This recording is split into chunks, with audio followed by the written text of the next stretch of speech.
The clash between the right to choose and the right to life continues here in South Korea. The Constitutional Court's historic ruling last year that abortions should not be criminalized didn't end the contentious debate. Under the ruling, the country has until the end of 2020 to revise its 1953 law on terminating pregnancies.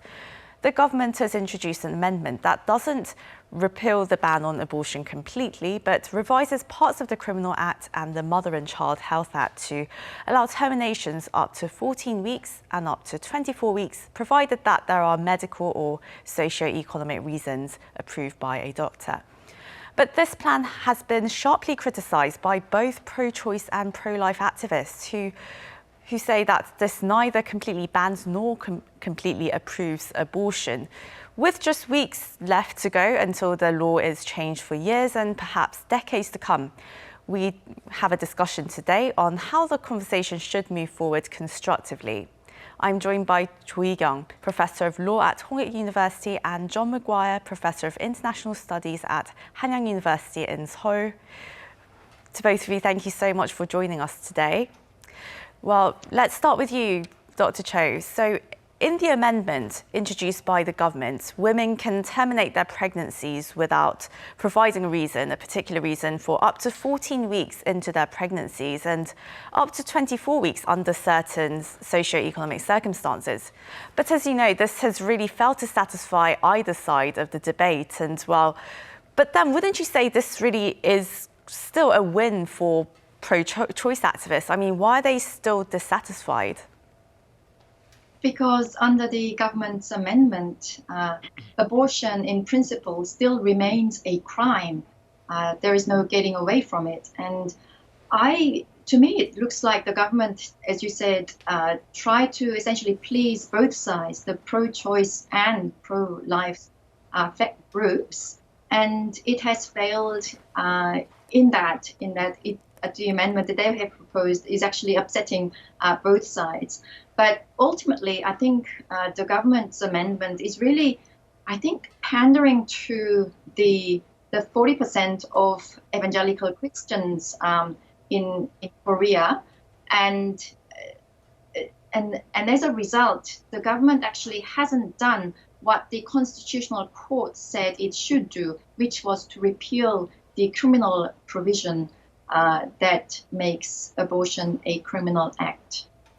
So I think the government really sort of shied away from making just a definite decision, a clear-cut decision, and well, it really leaves room for debate on whether the glass is half empty or half full, I think. And well, Professor Cho, the biggest reason for abortion in Korea has been due to economic circumstances. Women don't feel prepared socio-economically to bear a child. And well, now the government says that it will allow women in their 15th to 24th weeks of pregnancy to actually undergo abortion if they have the substantial reasons for doing so.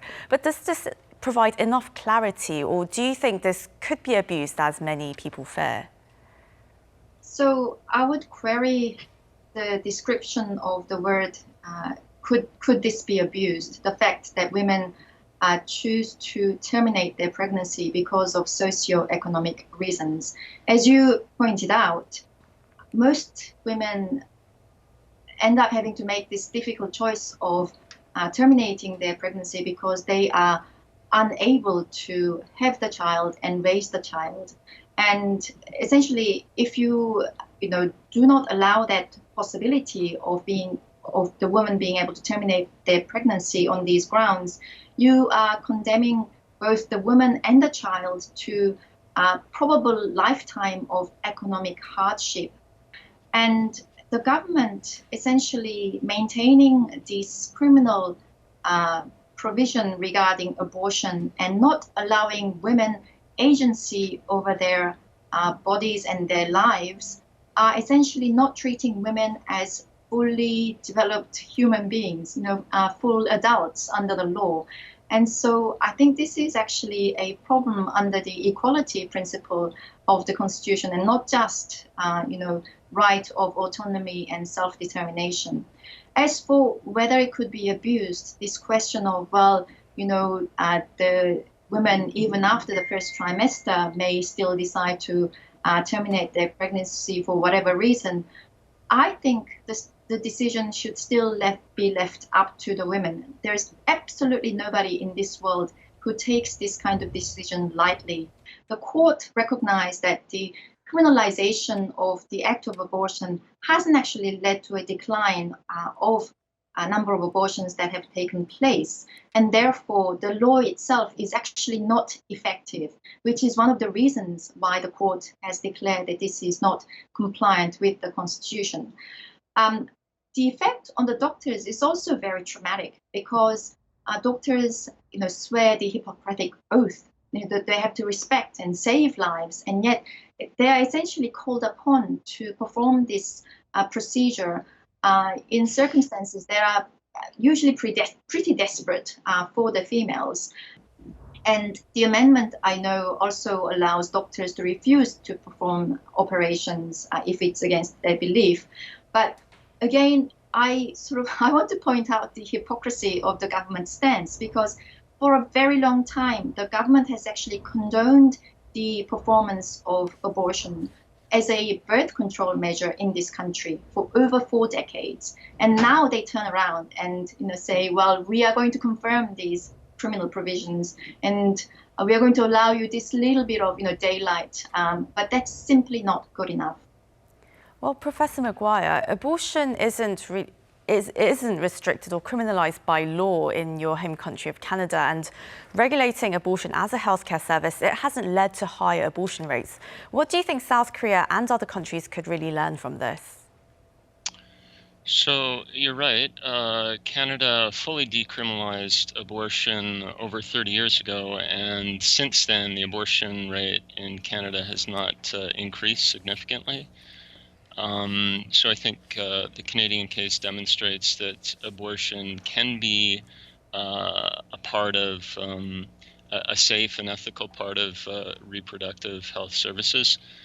But it's not just Canada. I think around the world over the past 50 years, abortion, there's been a trend of increased liberalization of abortion laws. And this trend has coincided with an actual decrease in abortion rates. So it's since 1994, it's something like 5%. There's been a 5% reduction in abortion rates around the world. In industrialized countries, it's been as high as 19%, I believe. And furthermore, in industrialized countries where that tend to have the least restrictive abortion laws, the abortion rates are lower than they are in developing countries with more restrictive abortion legislation. So I think not only Canada, but around the world, there's evidence that restrictive abortion legislation does not actually decrease abortion rates. So I think that's one important point that Korea can learn from these cases. So abortion legislation does not decrease the rates or the incidence of abortion, but what it does do is it increases the percentage of abortions that are performed under unsafe conditions. And that's definitely a concern because it affects maternal health. According to the WHO, something like 8% of maternal deaths worldwide are due to complications from unsafe abortions. But really, it seems like the argument from both pro-choice and pro-life activists, it really hasn't changed over the years. And Professor Maguire, so this debate really is over rights. The debate over rights has really continued for as long as we can remember. And, well, it's really hard to draw the line between the right to choose and the right to life. And, well, in your article published back in 2018, you said that the debate should no longer be centred on ideology. So could you elaborate on that? How has this debate on rights really failed us? Sure. And just to clarify, by ideology, I assume what you mean is rights. And what I said in the article is on the abortion debate and on many debates in bioethics and ethics generally, moral rights are should be viewed cautiously or with skepticism. Moral rights are, as Joshua Green, the Harvard philosopher and psychologist, describes them, the modern moralist's weapon of choice. So people use them very often rhetorically to present emotions as non-negotiable facts. So how do you think society could really break this impasse, this deadlock, and move forward realistically, Professor Maguire? So I think the first thing to do in the abortion debate is to find some shared currency or common values between opponents and supporters of abortion rights. And I think there is. There's this shared commitment to reduce abortion rates. I don't think anyone wants to see this increase.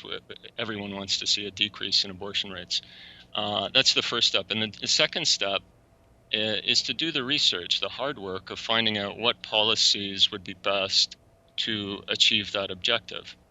And in my research, what I've found is that, as I mentioned earlier, restrictive abortion laws do not achieve that goal. They're not the right policy tool for reducing abortion rates. And one country that might be cited in this connection is Switzerland. So Switzerland decriminalized abortion back in 2002, and abortion rates did not increase. They actually decreased to the point where Switzerland now has one of the lowest abortion rates in the world. And this is attributed to three things. One is improved sex education. The second is access to contraception. And the third is socioeconomic development. So I think those are the tools or policies that we should use to achieve some sort of progress on the abortion debate.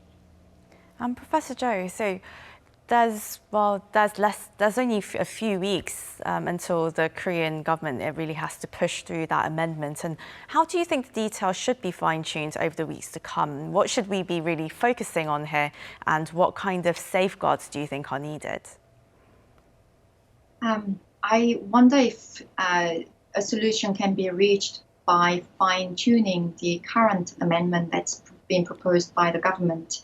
In fact, some of the lawmakers in the National Assembly are actually putting forward their own bill to change the law regarding abortion, which includes the total abolition of the relevant criminal provisions in the code.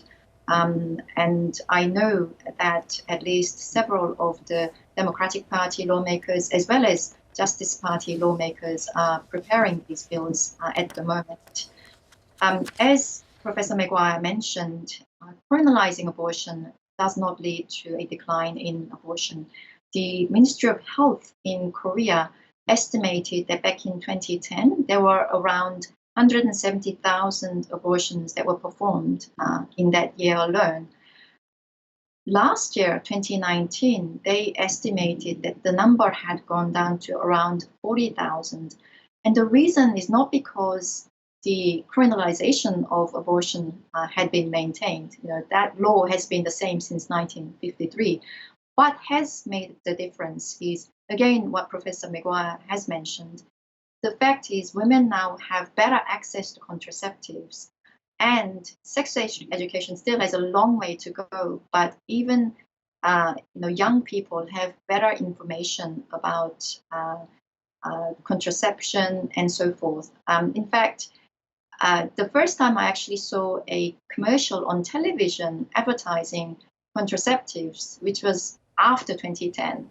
I was so shocked and surprised, but it's that kind of information campaign and what better access to those devices that actually decreases the rate of abortion. And the tragedy is, we are suffering from a low birth rate. We don't even have a replacement birth rate, and yet there are so many obstacles against women who even want to have their children that are essentially acting as barriers to them being able to maintain the pregnancy and give birth and so on. And so what we really should be doing is to look at the root of the problem and also to provide better facilities and systems to help these women rather than criminalize them. So it really is a very difficult conversation to have, and it's an uncomfortable decision, of course. But As you have both mentioned, hopefully policymakers, they will face the music, however uncomfortable they are, and really deal with the facts in a very realistic manner. I'm afraid this is where we'll have to wrap up the discussion. Hopefully the debate will no longer be zero-sum, but move forward to something more productive, as you have both mentioned. That was Choi Kyung, Professor of Law at Hongik University, and John Maguire, Professor of International Studies at Hanyang University, joining us from Seoul. Thank you so much today for your wonderful insights. Thank you. And to our viewers, thank you for watching. We'll be back at the same time in Korea tomorrow. Have a lovely day or evening wherever you are. Goodbye.